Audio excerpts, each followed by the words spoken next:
Horas dan salam sejahtera bagi kita sekalian, para sahabat pendengar renungan harian Carpe Diem dimanapun Anda berada.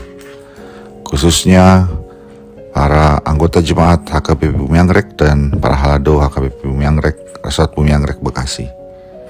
Kembali kita bertemu untuk merenungkan firman Tuhan kali ini di hari Sabtu 24 Januari 2026. Kiranya di hari ini damai sejahtera Allah yang melampaui segala akal memelihara hati dan pikiranmu di dalam Kristus Tuhan kita.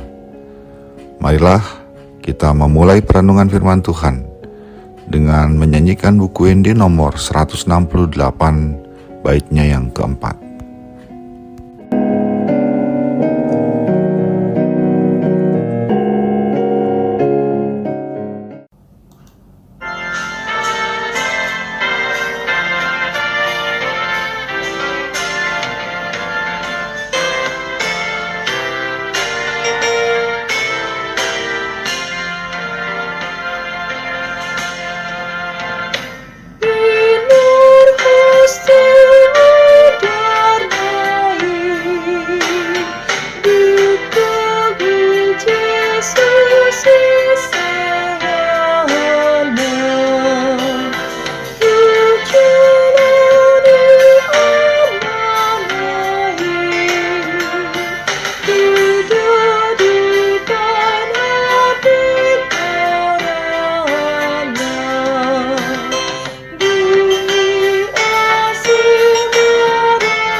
Bagian firman Tuhan untuk kita renungkan hari ini dan yang juga ditetapkan oleh HKBP sebagai ayat harian adalah yang tertulis dalam Galatia 2 ayat 16. Kamu tahu bahwa tidak seorang pun yang dibenarkan oleh karena melakukan hukum Taurat, tetapi hanya oleh karena iman dalam Kristus Yesus.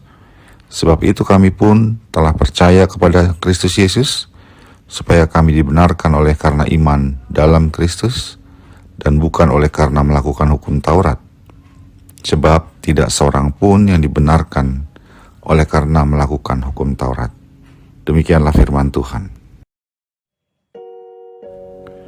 Salah satu perjuangan Rasul Paulus dalam pelayanannya sebagai pekabar Injil adalah melawan ajaran sesat dan meyakinkan jemaat bahwa iman kepada Kristus adalah satu-satunya jalan keselamatan. Itu juga yang terjadi dalam pelayanannya kepada jemaat di Galatia.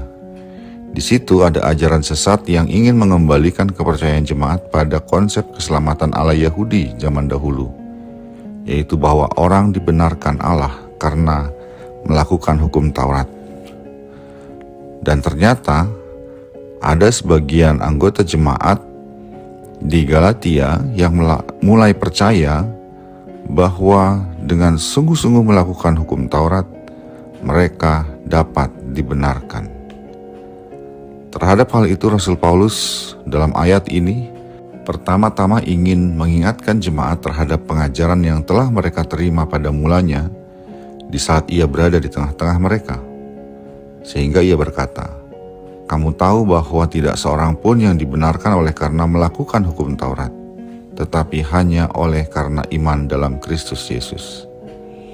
Artinya mereka diingatkan bahwa terkait keselamatan karena pembenaran oleh Allah, sejak awal mereka sudah sepakat bahwa jalan satu-satunya adalah karena iman kepada Kristus. Tidak ada jalan lain dan juga bukan dengan melakukan hukum Taurat.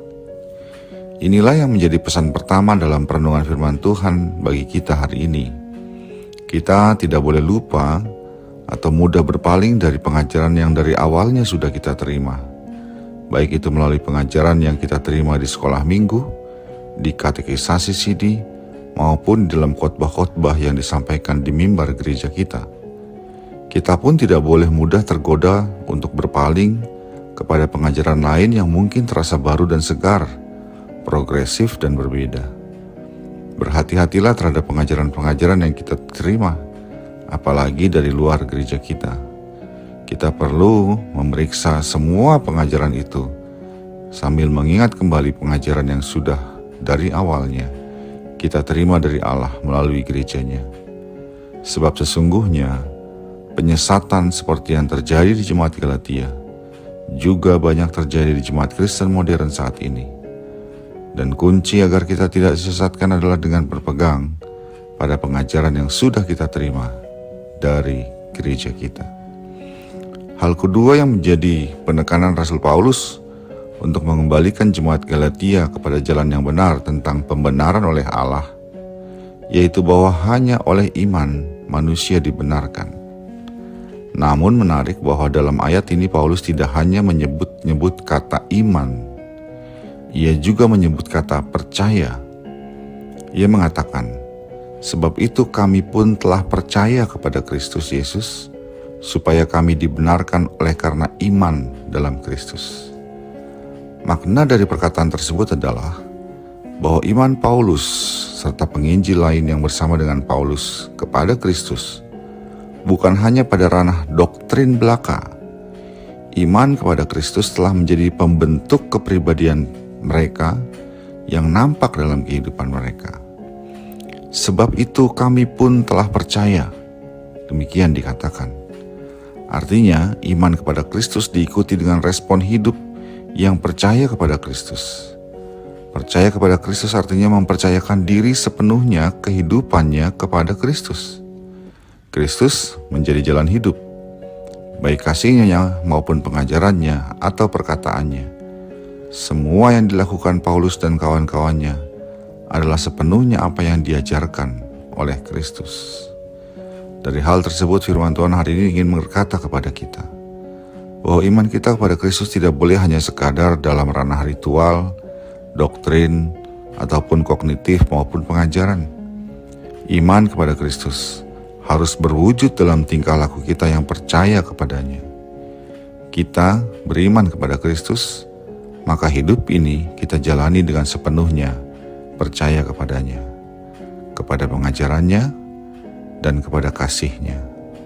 Dengan begitu, kehidupan kita yang beriman kepada Kristus dan semua yang kita kerjakan di dalamnya sesuai dengan apa yang diajarkan oleh Tuhan. Dan kita percaya kepada kasih-Nya sehingga kita tidak perlu merasa takut akan apapun. Dan kita hidup dalam ucapan syukur karena kita selalu merasakan dan mengandalkan kasih Kristus. Sahabat Carpe Diem yang dikasihi Tuhan, beriman kepada Kristus adalah jalan satu-satunya agar kita dibenarkan di hadapan Allah sehingga kita diselamatkan. Tidak ada jalan lain, tidak juga kesalehan yang kita kerjakan. Namun iman tidak boleh hanya berhenti pada pernyataan di mulut saja. Tidak boleh juga hanya pada pikiran kognitif belaka. Iman kepada Kristus harus nampak dalam kehidupan kita sehari-hari yang percaya kepadanya. Dan karena itu, ketika kita hidup dalam kesalehan, dalam arti mengikuti perintah Tuhan, semua itu kita lakukan karena kita beriman kepadanya. Bukan pula karena kita ingin mencari keselamatan, apalagi supaya kita dipuji orang. Amin.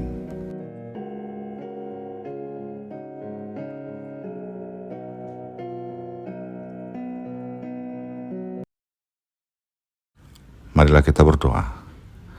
Ya Allah, terima kasih bahwa Engkau telah mengaruniakan anak-Mu yang tunggal, Yesus Kristus, bagi kami, supaya kami yang beriman dan percaya kepadanya layak untuk Engkau nyatakan benar di hadapan-Mu, dan kami menerima keselamatan dari-Mu.